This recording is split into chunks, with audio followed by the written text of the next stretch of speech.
Good evening, and welcome to another stream featuring yours truly. I'm Naked, and we're playing a little bit of Magic the Gathering, you know, having a great time as per the usual. Tonight, we're playing some Ugin Ramp. Now, this isn't your typical Ugin Ramp. This is Ugin Ramp featuring an Elemental Suite. Now, why Elementals? I'll tell you.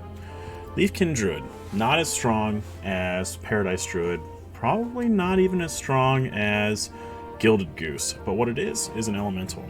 And that big boy, plus Risen Reef, plus Cavalier of Thorns, really makes this a very synergistic deck. All of them either give us more cards or more mana. All of them help us play Nissa, Tamiyo, Ugin really fast.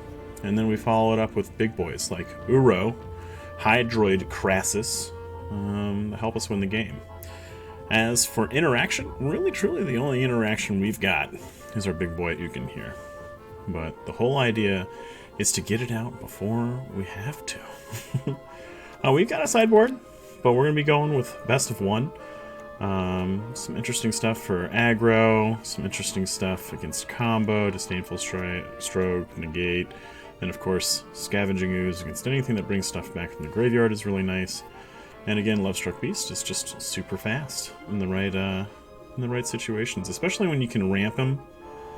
Having a 5/5 on the board early, super good. This is straight up first night new standard. Okay, so this hand here doesn't have enough ramp for me, so I send it back. This has got so much ramp that we get rid of Krasis for right now. And I think playing this deck, one of the things that I've noticed that I tend to do is I tend to send back my ramp targets. But in this case, you know, we're not punished for it, so good to go. In a situation like this, I think I should have gone with Leafkin Druid, because that gives me more mana in the end, right? But we'll see how it goes.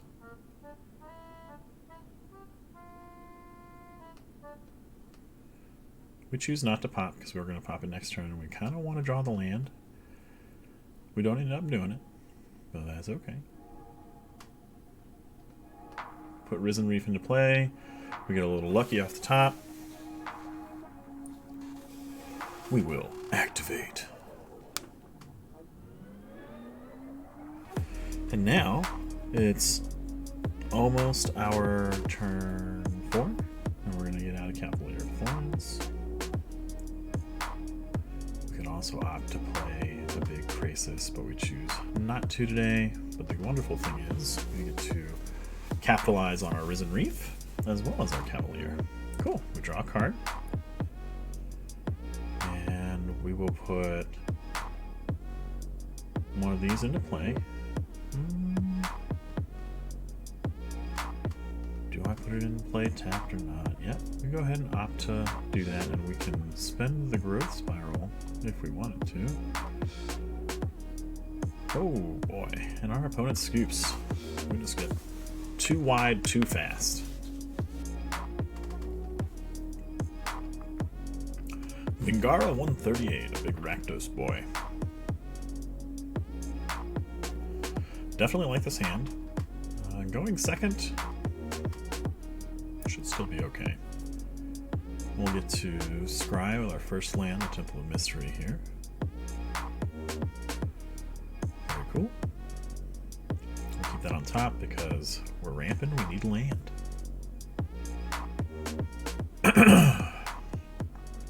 Our opponent plays a Fatal Passage, second land. Not entirely ideal for him, I understand, but hey, we do what we can. So here we're going to Growth Spiral at the end of his turn. And with that Growth Spiral, we're going to play Castle Knurrenberg. It's looking like we've got green or blue-white flyers across the way, so you know, it's pretty good. I think this is a matchup that we do pretty well in. No, don't do it. That doesn't really matter. So we put Uro. Choose to get the tap land in instead of the Castle Vantress because we do have an island. And because next turn we'll probably be looking at our Cavalier of Thorns. Cavalier of Thorns will subsequently set us up to cast Uro from the graveyard.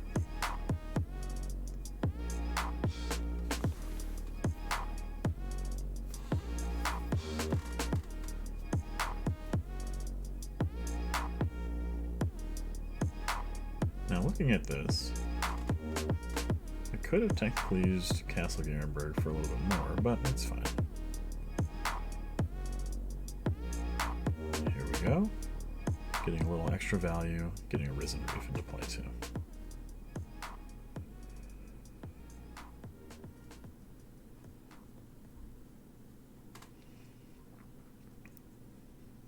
Cool.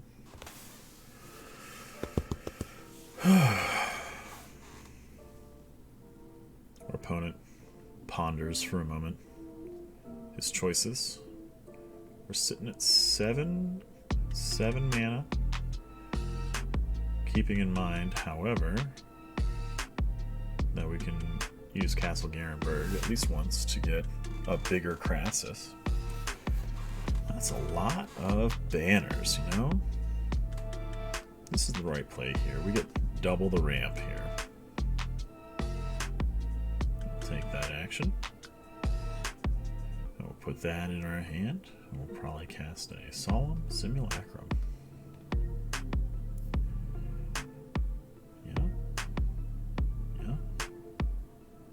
All attack. Boom. Pinged you for 1. So, looking at the opponent, he's stuck on land. He has not been able to cast a lot of creatures here. Taking out the Simulacrum, okay. Oh, no. Doesn't take out the Simulacrum. Takes out our handy-dandy Risen Reef. Little does he know. Next turn, we're going to get all of that back. Just all of it back. This is the right time to cast Ugin. I double check my mana just to make sure I'm not crazy. But I don't for some reason.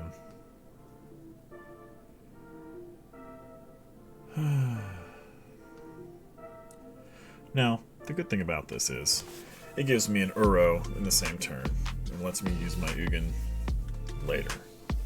Not too shabby. Excuse me.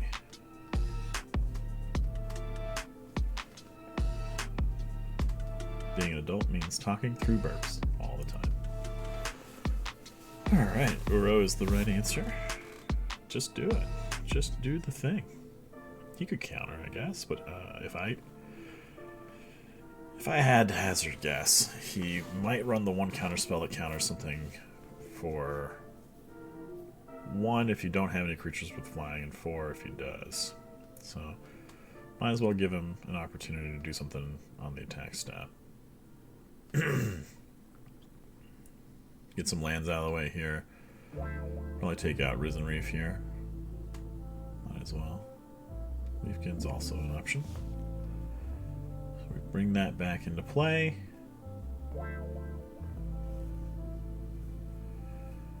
We need a big boy. We need to draw a card. And get some land. Now, with all of that, we've got a formidable board. Whatever this dude is planning,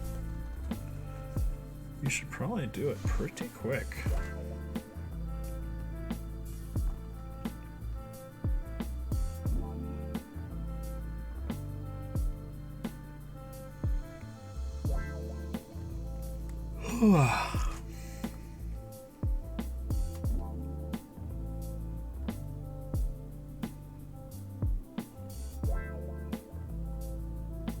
So we get some more land, we get some more mana. Didn't happen to draw land, so Uro's not going to be super effective, but okay. Gets returned to our hand. Also gets returned to our hand. They're going to take a total of 3.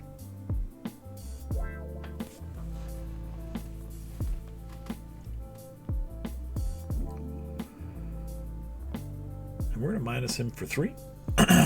What that's going to do is going to get rid of the Vanishing Lights. It's going to get rid of our Risen Reef, but we're going to get one back into play. And we'll do that. Yep. Love it. We'll do it. Intercept. We'll take it. And we'll put that into play. Seems pretty good to me. He's like, oh man, what is this card? That's Ugin, pal. Yep, it's pretty good. I'm gonna continue on smartly.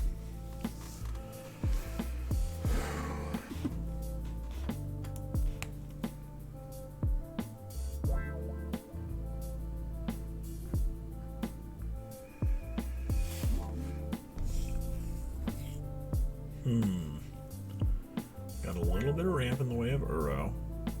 We've got an Ugin. I think we'll go ahead and take it. There's always a chance that we could draw a Leafkin Druid or a Growth Spiral here. And there we go. So we can have a turn 4 Solemn here. Or a turn 3 Solemn, I should say. Which, personally, I think is the best bet. But we play Ugin because we get Temple of Mystery. That allows us to get a little bit of life, draw a card, and scry. And we'll leave that bad boy on top. Because he's going to set us up. No attacks. Still not sure what our opponent is playing here. But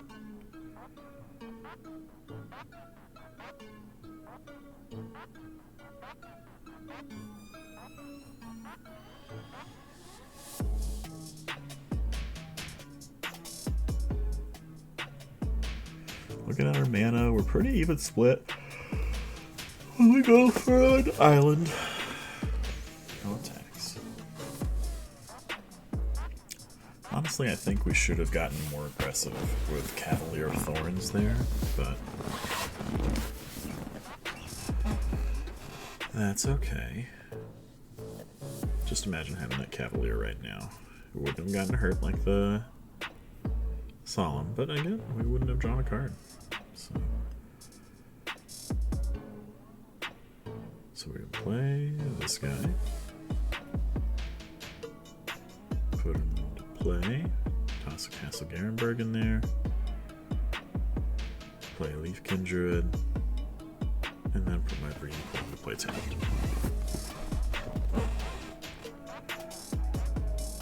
From here, I think the answer is pretty clear. We're going to be casting Ugin. He has not done a whole lot. We're going to be able to cast Ugin, kill that guy, and all of us will move on with our lives. Boom. Boom. Boom. Night Seraph of the Scales. It's an Afterlife 2. And we choose not to attack to defend Ugin. Now, he will take 1 damage if he gets through that attack. Instead, we lose Ugin to a prison. The good news is, we still have another Cavalier of Thorns. And guess what? Another Ugin.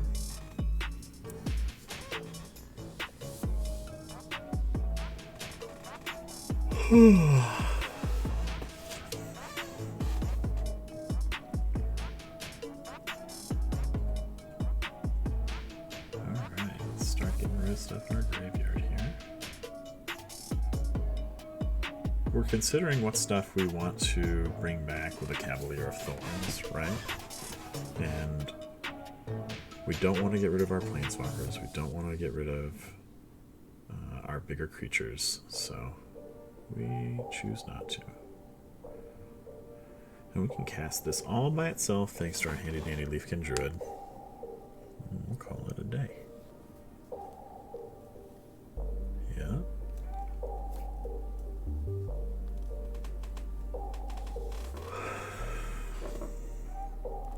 Now, if our Leafkin Druids live, we've got that big Hydroid Crassus to refill our hands.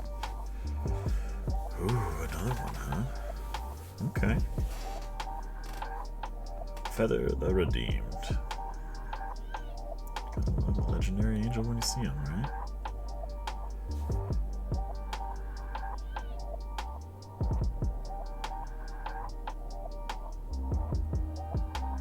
Now, he can't death touch it because he's tapped out.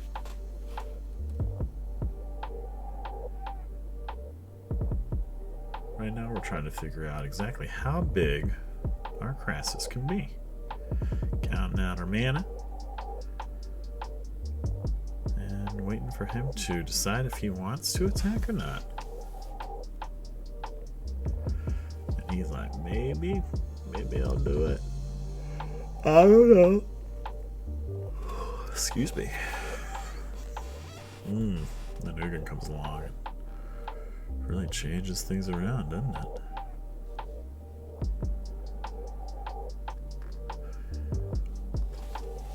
Now, what are we going to do here? Okay, we're going to plus him up. He's got Afterlife too. He's going to bring back 2 1/1 flyers. And we'll swing with the Arrow and a Cavalier Thorns. I'm going to change your mind.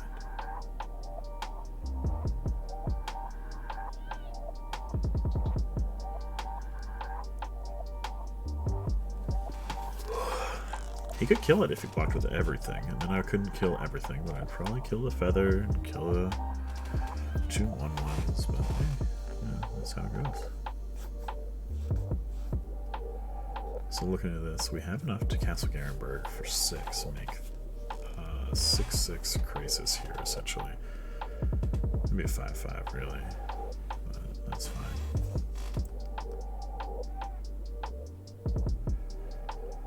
Alright. And he scoops. Another victory for our elemental pals.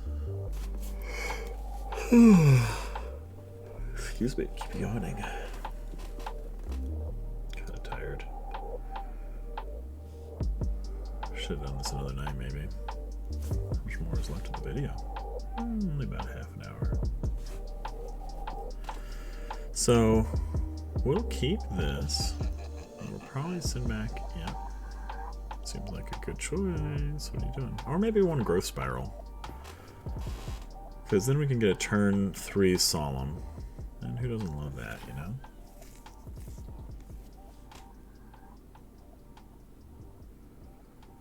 Alright. End our turn. Opponent probably knows what's up.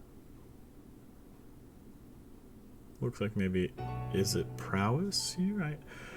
I haven't watched this in a couple of days. Oh, is it Flash? Okay. We will put a land onto the battlefield. And then we will Solemn Simulacrum.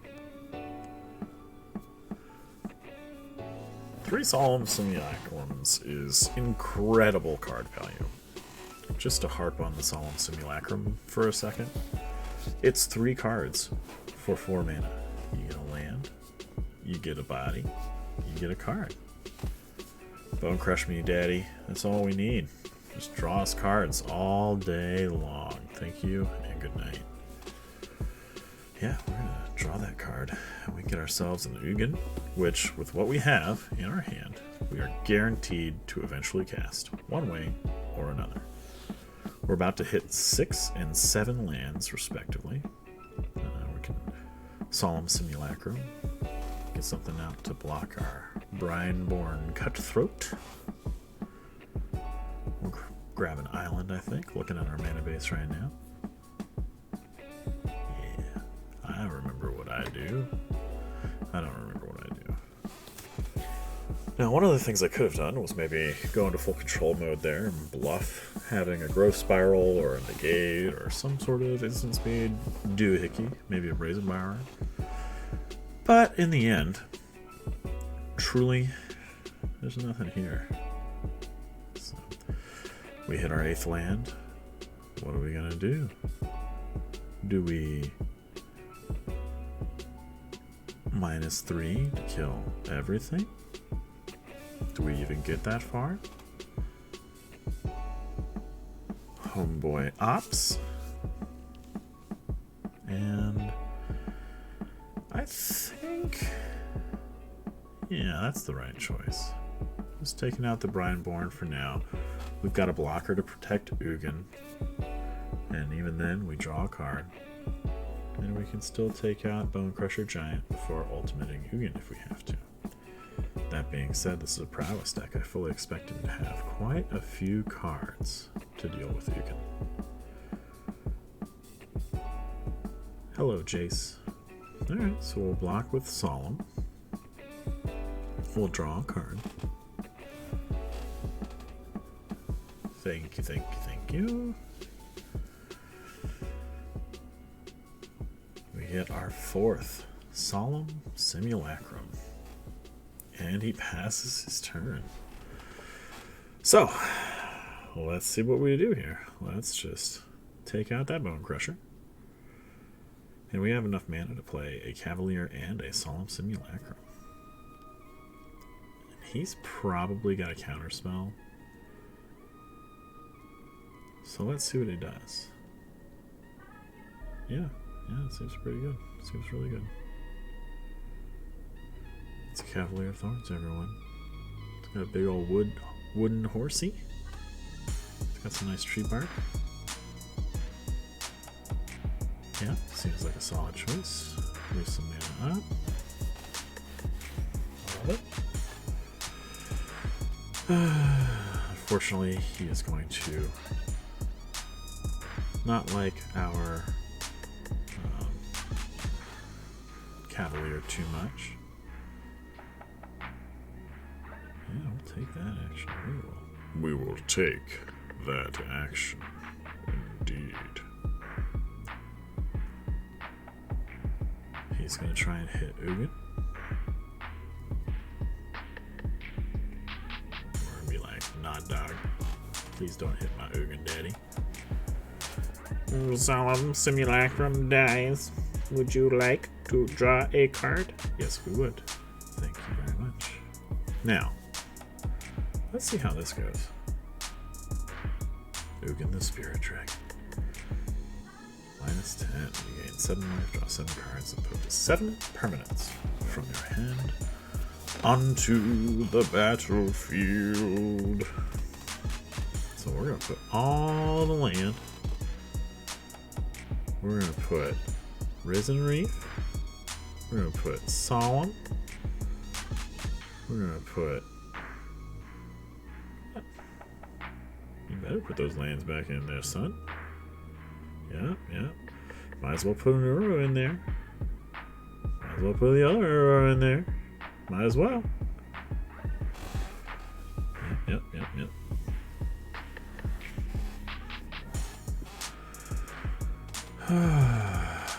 So we want the Scries to go off first. So we want to move Risen Reef behind the Scries. We want to move Solemn Simulacrum. We don't have to move Solemn Simulacrum, really. We can just do it, and then we've got our Scries on top of it afterwards. We'll take that action. We'll draw a basic forest. Cool. Alright. We want that. No, bring it back. We do have 2, but we want more. Definitely don't want Uro. Okay. Draw a card. Good stuff. Now, we can get a real big crisis here. Yeah. Now, he could counter this, but we still get the life and we still draw the cards. And in the end, that's all that matters. Look at that 10-10 big boy. Alright. And scoop. And scoop. Yeah, I think I'd take care of the lands. What you got? Got something? Doesn't look like you got much. Oh, he's got a prison bar. He puts it back in my hand.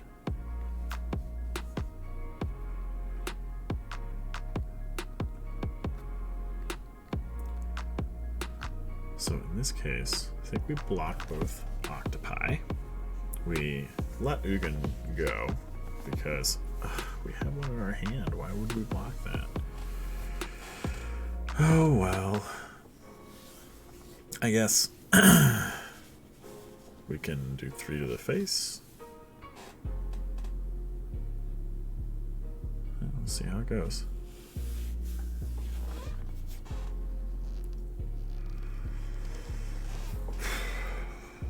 We've already done so much card drawing that that's going to become very relevant.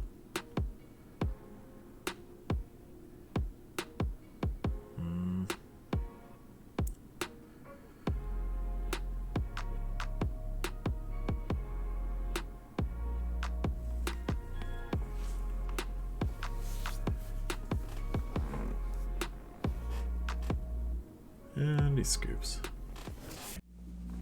Hey guys, it's me, Naked, and I just wanted to say thanks for watching my video.